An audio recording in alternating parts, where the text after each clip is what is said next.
성도 여러분, 안녕하세요. 오늘도 말씀으로 승리하는 은혜가 또 이 빌립보서의 여행이 저와 여러분들에게 굉장한 도전과 은혜가 되기를 주님의 이름으로 축원드립니다. 우리 지난 시간의 내용을 한번 기억해 볼게요. 우리 빌립보서 여행 떠나고 있는데 지난 시간에 우리가 2장, 지금 우리 2장을 계속해서 좀 보고 있는데요. 2장의 중반부를 함께 봤습니다. 이제 바울이 이 빌립보 성도들에게 계속해서 큰 도전들을 좀 하고 있는데 이 2장의 중반부에서는 너희들이 좀 구원을 이루라 라고 도전을 했던 겁니다. 세 가지 구원을 이루기 위해 어떻게 해야 되냐면, 첫 번째, 교역자가 있나 없나, 여러분들이 교역자가 있나 없나, 사람 앞에 여러분들이 서 있나 안 있나, 사람이 있고 없고를 떠나서 우리 언제나 하나님 앞에는 복종하고 성도가 서로에게 순종함으로 하나님과 마음, 그 소원이 같아지는 그런 놀라운 은혜들을 얻어 구원을 이룰 수 있어야 된다 라고 이야기했던 거죠. 그래서 우리가 그때 지난번에도 얘기했지만 호람데오의 자세, 우리가 누가 있든 없든 간에 중요한 게 아니라 우리가 언제나 하나님 앞에 서 있다는 이 의식, 그리고 하나님 앞에 서서 행동하는 듯한 양심, 믿음, 이런 하나님 앞에 서 있는 우리의 모습들이 중요하고, 그럴 때 하나님은 우리에게 우리의 마음과 하나님의 마음의 소원이 같아지게 만들어 주셔서 무엇을 구하든지 무엇을 하든지 이루어지고, 또 구원의 착한 일을 시작하신 하나님이 마지막 날까지 우리와 함께 동행하여 주시는 놀라운 역사를 또한 함께하여 주신다. 이런 부분들도 나눴습니다. 두 번째, 또한 우리 빌립보 교회뿐만 아니라 우리 그리스도인들이 복음에 참여하는 삶을 통해서 말씀을 밝히 드러내는, 그래서 우리가 세상의 빛과 소금이 되어 우리의 착한 행실을 통해 세상 사람들로 하나님께 영광을 올려드리게 하는 구원을 이루라 라고 되고요. 셋째, 구원을 이루기 위해 마지막 이 바울이 그 성도들이, 그 빌립보 교회 성도들이 그 믿음의 행위와 자신들의 어떤 헌신과 이런 것들을 하나님 앞에 쏟아낼 때 자기가 맨 마지막으로 자기의 순교의 피, 즉 전제, 이 모든 제물을 드리고 난 이후에 마무리하면서 그 위에 포도주를 드리는 듯한 자기가 전제가 된다 할지라도, 내가 순교자의 피로 그 모든 것 다 덮은다 할지라도 난 그걸 기쁨으로 감당하겠다 라고 하는 바울의 고백을 통해 구원을 이룬다는 것, 우리의 삶의 구원을 이룬다는 건 어떤 것인가, 우리가 지난 시간에 함께 좀 나눠 보았습니다. 교회 공동체가 하나로 일치되기 위해서는 우리에게 예수님이 보여주신 겸손이 필요하고, 그렇죠? 그 겸손에 따라 교회가 일치를 이뤘다면 일치뿐만 아니라 구원을 이루는 데까지 나가야 된다. 우리 2장의 전반부와 중반부가 계속 이런 것들을 우리에게 좀 알려주었던 거예요. 자, 오늘은 거기 이어서 빌립보서 2-3의 시간입니다. 오늘도 교회 공동체 생활에 대한 겉면, 마지막 세 번째 시간이고요. 분량은 2장의 마지막 하반부인 19절에서 30절까지 오늘 함께 좀 읽겠습니다. 오늘 제목을 짓자면 새로운 동역자들에 대한 추천과 소망이라는 제목을 지었고요. 그래서 오늘 말씀에는 디모데와 에바브로디도를 추천하는 바울의 모습을 우리가 함께 좀 볼 수 있겠습니다. 자, 그럼 오늘 이 부분에 대한 두 가지 맥을 짚고 맥에 따라 내용과 주안적으로 한번 나눠볼게요. 첫 번째 맥, 오늘 말씀해 보면 디모데에 대한 바울의 평가와 그의 복음을 위한 헌신과 수고의 모습들이 어떤 건가, 바울이 어떻게 이 빌립보 교회 새로 갈 이 교역자로 어떻게 추천 대상이 될 수 있었는가, 이거 한번 잘 살펴봤으면 좋겠고요. 똑같습니다.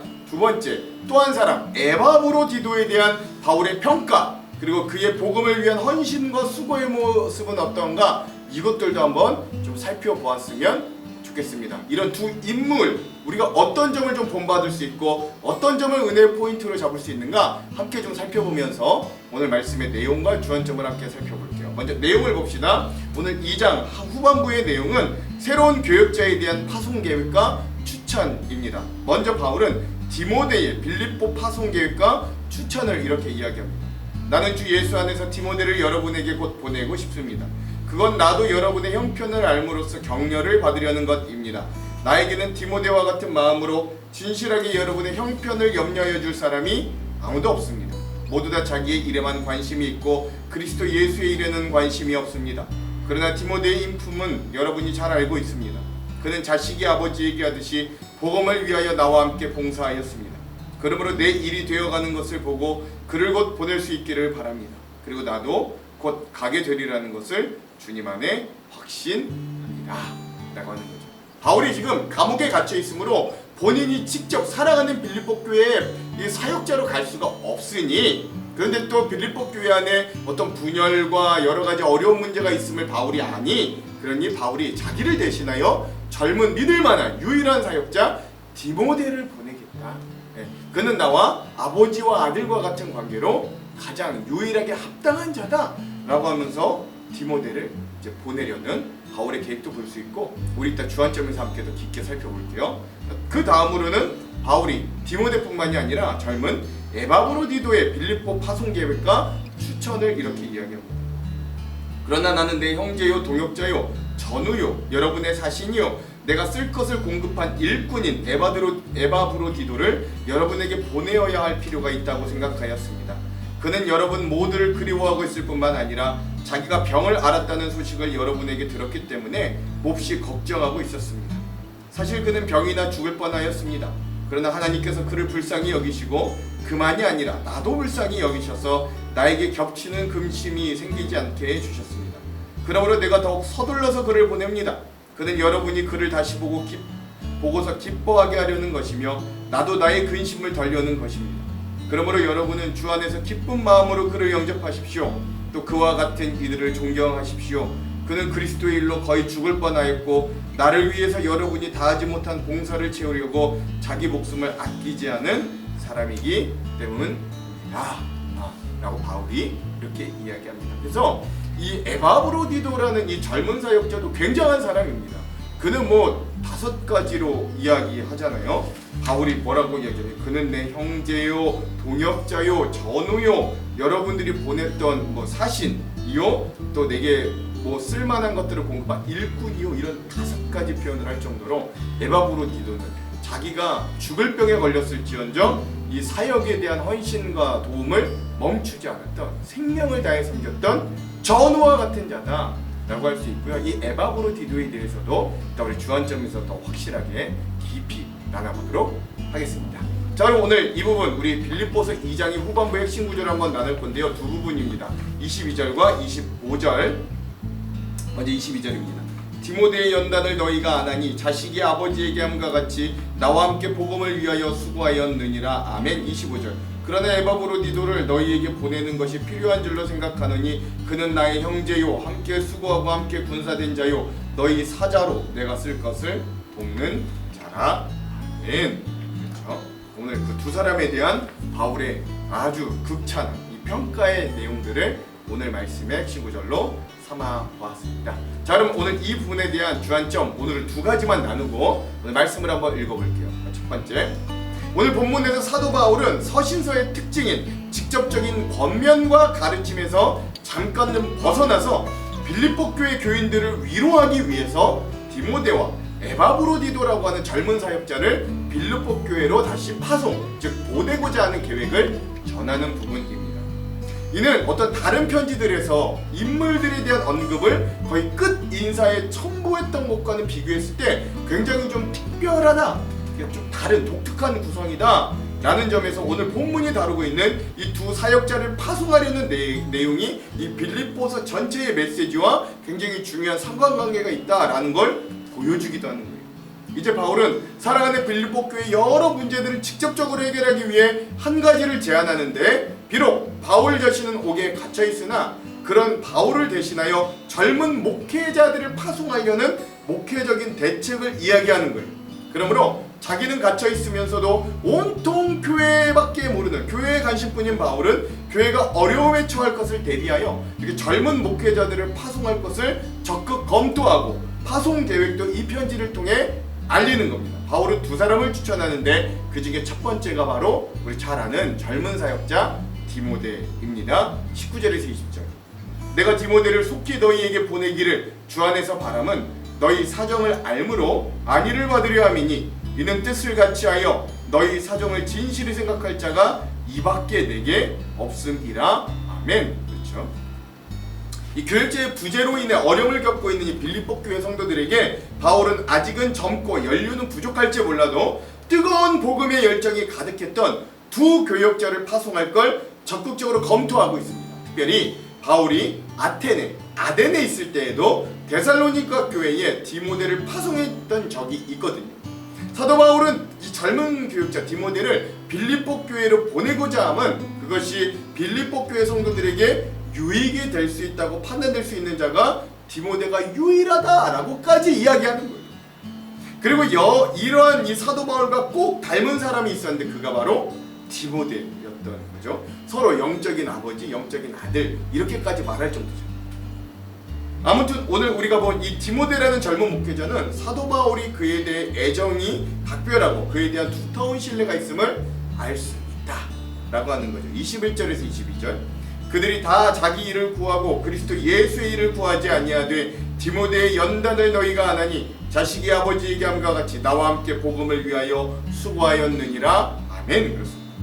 여기서 바울이 말했던 그들이라는 건 아마도 바울과 함께 동역했던 많은 동역자들을 지칭하는 것으로 알면 됩니다. 그런데 디모데 외에는 그 많은 동역자들의 동기가 바울과 함께 일했던 그들의 동기가 순수하지 못함을 바울이 지적하는 거예요. 그러나 디모데만은 사역의 전적인 헌신과 동기가 순수함이 이 지도자로서의 최고의 자질을 가지고 있다는 걸 분명하게 바울이 확증하는 거죠. 즉 아무리 결과가 뛰어나고 많은 사람의 호응을 얻어낼 수 있는 능력이 있다 할지라도 그 사역이 자기의 유익만을 쫓고 자기를 드러내는 사역이라면 결코 그는 예수의 바른 종이라고 볼 수 없음을 바울이 확언하는 거예요. 그리고 그 디모데는 연단과 어려움 가운데서도 바울과 같이 복음을 위한 고난과 어려움을 함께 받은 자다라고 소개되는 거죠. 우리가 알다시피 사도 바울과 디모데의 관계는 특별합니다. 서신서 곳곳에서 확인되는 일은 사도 바울은 디모데를 부를 때 자기의 영적 아들로 표현을 자주 하고요. 이들의 관계가 이렇게 발전된 배경으로는 사도행전 16장에 보면 디모데의 어머니는 유대인이었으나 그의 아버지는 헬라인이었다라고 하는 걸 알 수 있거든요. 즉 그러한 점을 놓고 봤을 때 성경에 기록이 없어 자녀가 없는 곳으로 보이는 바울의 눈에는 신앙의 중심을 잡아줄 영적 아버지가 필요했던 디모데가 굉장히 각별하게 보였던 것 같아요. 그리고 사도 바울의 이런 관심을 받은 디모데 역시 하나님을 향한 열정이 젊은 시절 바울의 열정과 굉장히 많이 닮아 있었던 것 같습니다. 이와 같이 바울은 자녀가 없고 디모데는 영적인 아버지가 없다는 각자의 결핍이 있었으나 예수님께서 맺어준 관계 속에서 자신과 자신들을 서로 내어주며 상대방의 부족함을 채우기 위해 바울과 디모데가 모두 노력하였으니 하나님께서 주시는 풍요가 이들 관계에 풍성하게 일어났을 것을 우리는 쉽게 예측해 볼 수 있죠. 이런 관계의 풍성함은 사도 바울이 빌립보서 바로 앞단락에서 설명했던 것처럼 자기를 비워 종의 형체를 가지심으로 우리 죄인들을 부유하게 하셨던 예수 그리스도의 복음의 방식에서 온 거다라고도 할 수 있습니다. 그리스도께로부터 배우고 깨달은 풍요로움을 경험한 사도 바울은 이제 빌립보 교회로까지 이 서로를 향한 섬김의 풍요로움이 확산되기를, 특별히 디모데를 통해 그것이 전달되기를 바라고 있었던 거예요. 23절 24절 그러므로 내가 내일이 어떻게 될지를 보아서 곧 이 사람을 보내기를 바라고 나도 속히 가게 될 것을 주 안에서 확신하노라. 아멘. 그렇죠. 이와 같이 젊은 사역자 디모데를 빌립보 교회에 보내고자 했던 사도 바울의 마음은 간절하였으나 당장 디모데를 보내기에는 현실적인 어려움이 있었던 것들로 보입니다. 그럼에도 아마도 에바브로디도가 아팠기 때문에 그런 것 같아요. 그럼에도 여러 가지 방법과 수고를 통해 빌립보 교회의 복음이 온전히 세워지기를 바라는 바울의 마음이 고스란히 전달되는 거죠. 그러므로 빌립보 교회는 자기 목숨보다 복음과 교회를 사랑한 원로 교역자 바울과 복음의 열정과 패기가 넘치는 젊은 교역자가 준비되어 있기에 믿음이 계속적으로 잘 성장할 수 있었음을 여러분 기억해 볼 수 있어요. 그러므로 오늘 우리에게도 이런 사역의 계승이 꼭 교역자에게만 일어나는 게 아니라 우리 공동체 전체에 있기를 정말 간절히 소망합니다. 교역자는 교역자 나름대로의 소명과 때로는 목숨을 다하는 목회로, 성도는 성도 나름의 열심과 순종과 섬김으로 이 모든 사역과 신앙이 계승되어지고 믿음이 성장하는 우리 공동체가 우리 하안정록교회 되기를 먼저 주님의 이름으로 축원드립니다. 두 번째, 디모데 이어 에바브로디도를 빌립보 교회에 파송하는 바울의 글도 읽어볼 수 있어요. 25절 그러나 에바브로디도를 너희에게 보내는 것이 필요한 줄로 생각하노니 그는 나의 형제요 함께 수고하고 함께 군사된 자요 너희 사자로 내가 쓸 것을 돕는 자라. 아멘. 그렇습니다. 여러분, 에바브로디도 이름이 좀 어렵죠? 에바브로디도의 이름 뜻은 이렇다고 합니다. 이 헬라어를 유심히 살펴보면 에바 할 때 앞에 앱, 이거는 헬라어로 위에라는 뜻이라고요.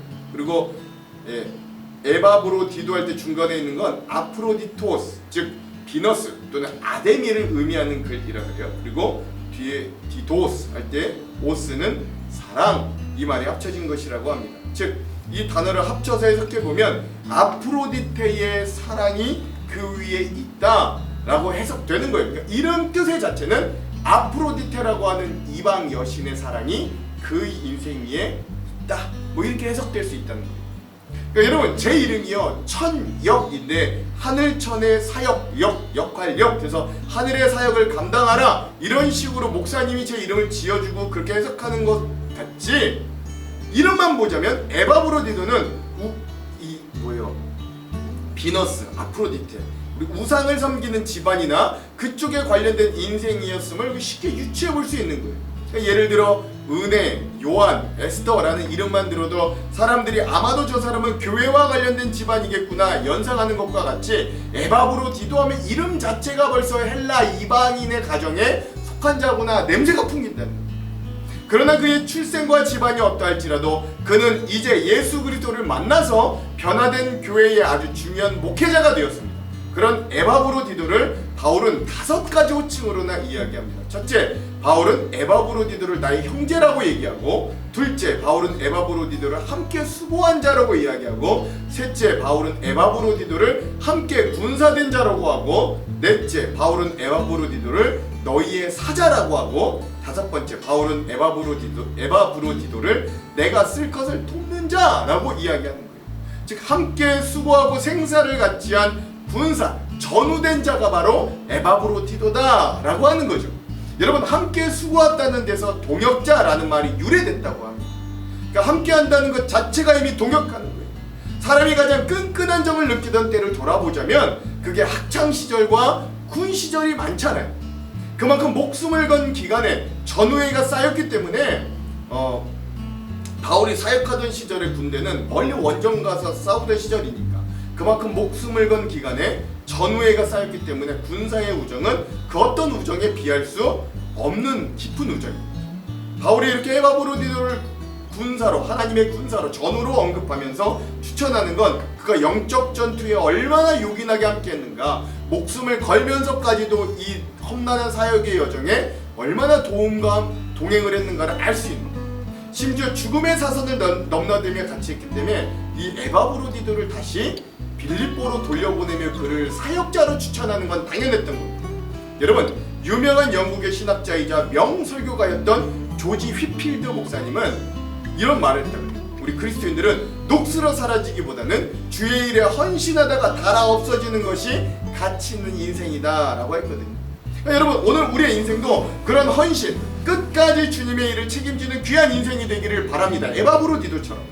그럼 하나님께서 이 에바브로디도에게 하셨던 것처럼 사명이 있는 한 우리를 망하거나 죽게 하지 않고 끝내 지켜주실 것이기 때문에 그래요. 죽을 병에 걸렸다고도 하나님이 살려주시죠. 오늘 그런 사명을 회복하고 믿음의 열심과 열정을 내시는 귀한 하루 되시기를 주님의 이름으로 축원드립니다. 그렇다면 하나님의 백성인 우리가 하나님의 말씀에 따라 서로의 부족함을 채우는 삶의 태도와 믿음을 가질 때 그것이 하나님 나라, 천국이 되어 천국의 기쁨이 풍성하게 되는 건 어찌 보면 당연한 것, 그런 사역자들이 우리에게 있다. 그런 동역자들이 우리에게 있다. 즉 에바브로디도가 태어났을 때는 우상과 관련된 인생이었지만 그의 인생이 예수님을 만나고 나서 변화된 것이고, 출생은 죄악 가운데 있다 할지라도 변화되니 하나님 나라의 일꾼으로 살아가게 된 것입니다. 이런 변화가 저는 우리 교회에도 가득가득하기를 간절히 소망합니다. 근데 문제는 이 에바브로디도가 바울의 감옥에 갇히자 곁에서 물심양면으로 돕다가 어떤 풍토병에 걸린 듯해요. 그래서 그가 거의 다 죽다가 살아나자 바울이 그를 다시 돌려보내면서 그를 기쁘게 맞이하라는 말씀을 편지로 써서 보내는 거죠. 26절에서 28절. 그가 너희 무리를 간절히 사모하고 자기가 병든 것을 너희가 들은 줄로 알고 심히 근심한지라. 그가 병들어 죽게 되었으나 하나님이 그를 긍휼히 여기셨고 그뿐 아니라 또 나를 긍휼히 여기사 내 근심 위에 근심을 면하게 하셨느니라. 그러므로 내가 더욱 급히 그를 보내는 것은 너희로 그를 다시 보고 기뻐하게 하며 내 근심도 덜려 함이니라. 아멘. 이런 거예요. 여러분, 선교를 하다 보면 내 의지와는 상관없이 하나님께서 보내시는 곳으로 가야 될 때가 거의 대부분입니다. 그리고 그곳 나름대로의 풍토병과 전염병이 도사리고 있어요. 먹는 것도 잘 안 맞고 살기가 생활이 불편할 때가 많습니다. 해외여행 가보시면 알죠. 우리나라 초기 선교사들도 우리나라의 풍토병과 전염병으로 인해 목숨을 잃은 분들이 상당히 많습니다. 아마도 에바브로디도도 고향을 떠나 타지에서 바울과 함께 이런 선교 사역을 감당하다가 풍토병에 걸리게 된 것으로 많은 학자들이 추측합니다. 그러나 하나님께서 은혜를 주셔서 이 에바브로디도가 기적적으로 그 병에서 회복되는 거죠. 사실 풍토병과 전염병은 치사율이 굉장히 높습니다. 특별히 이 당시에는 현대처럼 의술이 발달되어 있지도 않았기 때문에 더욱 그랬을 겁니다. 그러나 아직 사명이 남은 에바브로디도를 하나님은 기적적으로 살려주십니다. 이 모든 것들이 은혜일 수밖에 없죠. 그런데 그럼에도 불구하고 이 아무리 좋은 일이라도 오해의 소지가 이 빌립보 교회에 있었던 것 같아요. 그게 뭐냐? 일반적으로 이 당시 이 이스라엘 사람들의 또는 이 당시 이 유럽과 이 지중해 연안에 있던 사람들의 사고 체계에서 어떤 사람에게 불행이 닥치거나 그가 질병에 걸린 것은 그가 죄를 지었기 때문에 벌을 받는 거다, 이런 생각이 일반적이었다는 거죠. 이때는. 그러니까 그런 풍토병에 걸린 에바브로디도를 보면서 빌립보 교회 성도들 중에 적지 않은 무리가 아니 에바브로디도가 뭔 죄를 지었기에 어쩌다 저런 몹쓸병에 걸려 죽게 되는 거야? 라는 식의 생각이 팽배했던 것 같아요. 이런 상황을 파악하고 있던 바울은 그러다가 이 에바브로디도를 다시 돌려보낼 기회도 놓치고 해서 여러 가지 빌립보 교우들의 걱정 반, 의심 반 이런 것들을 할 수 있게 되자 에바브로디도를 보내면서 그에 대해 긴 문장으로 이렇게 편지를 썼던 것이 바로 이 부분이다 라고들 이야기합니다. 그러면서 바울은 이제 빌립보 교회를 목회할 젊은 또 하나의 지도자 에바브로디도에 대해 이렇게 추천하고 빌립보 교회 성도들을 독려하는 거죠. 29절에서 30절. 이러므로 너희가 주 안에서 모든 기쁨으로 그를 영접하고 또 이와 같은 자들을 존귀히 여기라. 그가 그리스도의 일을 위하여 죽기에 이르러도 자기 목숨을 돌보지 아니한 것은 나를 섬기는 너희의 일에 부족함을 채우려 함이니라. 아멘. 그러므로 바울은 이 에바브로디도를 기쁨으로 영접하고 함께 동역하기를 빌립보 교인들에게 강권하는 거예요. 그리고 30절에 보면 이렇게 목숨을 돌보지 않고 헌신한 일꾼으로 소개까지 하는 거예요. 본문 30절 마지막에 채우려 하다. 그 에바브로디도가 너희가 못한 사역을 나를 위해 채우려고 한다 라고 번역됐던 헬라어 아네플로로스는 채우다의 원형인 아나플레로와 반복의 의미를 지니는 접두어 플레로와의 합성어로 그 의미가 그릇에 넘칠 정도로 가득 채우고 그 위에 또 계속해서 부어 채워지는 것, 채워 넘치는 것들을 의미한다고 합니다. 사도 바울은 이런 단어를 함으로써 우리가 알게 되는 건 에바브로디도가 다시 빌립보 교회로 돌아간 후에 어떤 일이 벌어졌는지 우리가 정확히 알 수 없지만 한 가지 확실한 사실은 그리스도의 이름으로 서로의 부족함을 채우기 시작했을 때 하나님께서 주시는 말로 형용할 수 없는 풍요로움은 어느 시대, 어느 상황을 불문하고 어떤 상황과 환경에서도 찾아온다라고 하는 거예요. 이 풍요는 세상이 주는 것과는 차원이 다른 풍요와 만족과 평안이고 위로임과 동시에 천국의 기쁨이 되는 것입니다. 에바브로디도가 그렇게 헌신함으로 사도 바울과 이 에바브로디도 사이에 그 믿음의 풍성함이 날로 넘쳤다는 거예요. 성경의 여러 이야기들을 보면 하나님의 역사는 하나님의 말씀을 따라 자기를 내어주며 다른 이들을 채워주려는 그 섬김과 믿음 안에서 그런 자리에서 일어난다는 사실을 확인해 볼 수 있습니다. 그리고 이런 하나님의 역사는 오늘 우리 주변에서도 자기의 것을 비워 다른 이들을 채우려고 하는 믿음의 사람들을 통해 일어난다라고 하는 사실을 우리가 몸으로 경험해봐서 알고 있죠. 이와 같이 하나님의 은혜를 가장 확실하게 체험하는 방법은 우리 주 예수 그리스도의 모범을 따라 자기를 비워 다른 이들을 살리고 채우는 삶의 모습인 거예요. 오늘 하루 우리의 삶이 예수님의 권위와 통치 아래 자기를 비워 다른 이들을 채우는 삶이 된다. 그런 에바브로디도와 같은 모습이 된다면 그 자기 부인의 자리를 주께서 사용하시기에 채우려는 자, 그리고 채움을 받는 자도 하나님께서 주시는 풍요로움을 누리는 역사가 오늘 이 땅에 충만히 일어날 줄로 믿고, 그런 도전과 은혜가 가득한 우리 성경 여행 되시기, 여러분들도 또 다른 디모데, 또 다른 에바브로디도가 되어 섬기고 희생하고 기쁨으로 주의 일을 감당하는 놀라운 일꾼들이 다 되시기를, 청지기가 되기를 주님의 이름으로 축원합니다. 기도할게요. 하나님, 오늘 젊은 사역자 디모데와 에바브로디도를 통하여 그들이 젊음에도 열정과 자기의 목숨을 다하여 주님을 섬겼던 모습들을 기억하며 우리에게도 그런 헌신과 놀라운 열심이 있기를 원합니다. 그때 하나님, 우리에게 세상이 줄 수 없는 풍요로움으로 채워주심을 알게 하시고, 또 우리가 그렇게 낮아져 섬길 때 우리를 높게 높여주시는 하나님을 만날 수 있도록 인도하여 주시옵소서. 오늘 성경 여행을 통해 그런 도전과 은혜가 있기를 믿으며 예수님 이름으로 기도합니다. 아멘. 그럼 사랑하는 성도 여러분, 오늘 하루도 말씀으로 승리하십시오. 사랑하고 축복합니다. 화이팅! 내가 디모데를 속히 너희에게 보내기를 주 안에서 바람은 너희의 사정을 알므로 안위를 받으려 함이니, 이는 뜻을 같이하여 너희 사정을 진실히 생각할 자가 이 밖에 내게 없습니다. 그들이 다 자기 일을 구하고 그리스도 예수의 일을 구하지 아니하되 디모데의 연단을 너희가 안하니 자식이 아버지에게 함같이 나와 함께 복음을 위하여 수고하였느니라.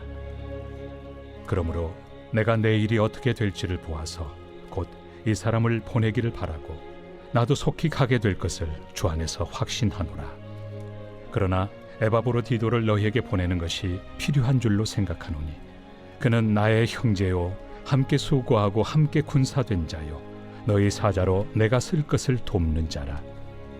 그가 너희 무리를 간절히 사모하고 자기가 병든 것을 너희가 들은 줄을 알고 심히 근심한지라. 그가 병들어 죽게 되었으나 하나님이 그를 긍휼히 여기셨고, 그뿐 아니라 또 나를 긍휼히 여기사 내 근심 위에 근심을 면하게 하셨느니라.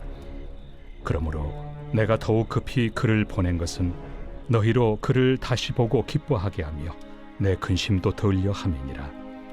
이러므로 너희가 주 안에서 모든 기쁨으로 그를 영접하고 또 이와 같은 자들을 존귀히 여기라. 그가 그리스도의 일을 위하여 죽기에 이르러도 자기 목숨을 돌보지 아니한 것은 나를 섬기는 너희의 일에 부족함을 채우려 함이니라.